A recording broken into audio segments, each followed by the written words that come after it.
दिव्य करना है वहां हम इनको और मलिन कर रहे हैं। जनेन्द्रिय का वेग ना सहने के कारण हम परस्पर शरीरों के आकर्षण में, भोग वासना में लिप्त हो गए। मन और जनेन्द्रिय संपूर्ण रूप से काम वासना से युक्त होने के कारण मलिन हो गई।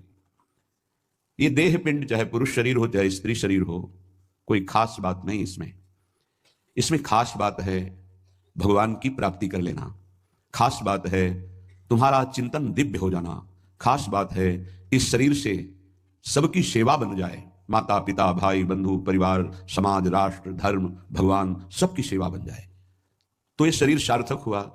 नहीं क्या मांस का पिंड है, रक्त संचरित नसनाड़ियां हड्डी त्वचा, और इसमें जो डालो मलमूत्र बन गया। जितने द्वार हैं उनका सबको परिचय है ही है। कौन से सुख के लिए परस्पर शरीर में आकर्षण होता है? सच्चिदानंद सुख की लालसा वाला शारीरिक सुख के भोग में यदि अनेक जीवन व्यतीत करने के बाद ये भी जीवन व्यतीत कर दिया तो हाथ क्या लगेगा? इतना जीवन व्यतीत कर दिया, क्या हाथ लगा?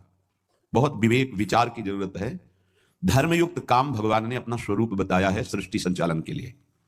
यदि विवाह पाणी ग्रहण संस्कार करके संतानोत्पत्ति के लिए विधान किया गया है तो वो धर्मयुक्त काम है, बेविचार वहां भी नहीं, धर्मयुक्त काम। अन्यथा धर्म विरुद्ध यदि काम का सेवन किया जाए तो घोर पापाचरण बनने लगता है और मलिनता पे मलिनता होती चली जाती है। स्त्री रूपा मेध्य पिंडे मुंह रमृत धिया, हमारी बुद्धि इतनी मलिन हो गई है कि मलमूत्र के द्वार को अमृत पान का स्वरूप समझते हैं। कितनी निकृष्ट बुद्धि है। इन शरीरों पे है क्या? ऊपर के द्वार देखो, आंख से कीचड़ निकले, नाक से कितनी खखार के थूको, वमन करके देखो, नीचे के द्वार तो दुर्गंध युक्त मलमूत्र के ही है। किन भोगों में तुम अमृत पान करना चाहते हो? स्त्री रूपा मेध्य पिंडे मुंह रमृत धिया नित्य लोलुभ्यमानम, नित्य तुम लुभायमान हो रहे हो कि अगर ये शरीर भोगने को मिल जाए, ये शरीर मिल जाए तो हमारा जीवन धन्य हो जाए। नित्य लोलुभ्यमानम है क्या? थोड़ा विवेक से विचार करके देखो। धर्मयुक्त संतानोत्पत्ति के लिए भगवान ने आदेश किया है। मनमुखी चाल चल करके मनोरंजन करने के लिए ये नहीं बना हुआ है। फंसते चले जाओगे, अमृत की लालसा से मृत होते चले जाओगे। तुम्हारे विचार मृत, तुम्हारे आचरण मृत, तुम्हारा शरीर मृत, तुम्हारी चेष्टा मृत, क्योंकि मृत लोक में, इसका नाम मृत्यु लोक है, और खोज रहे हो अमृत।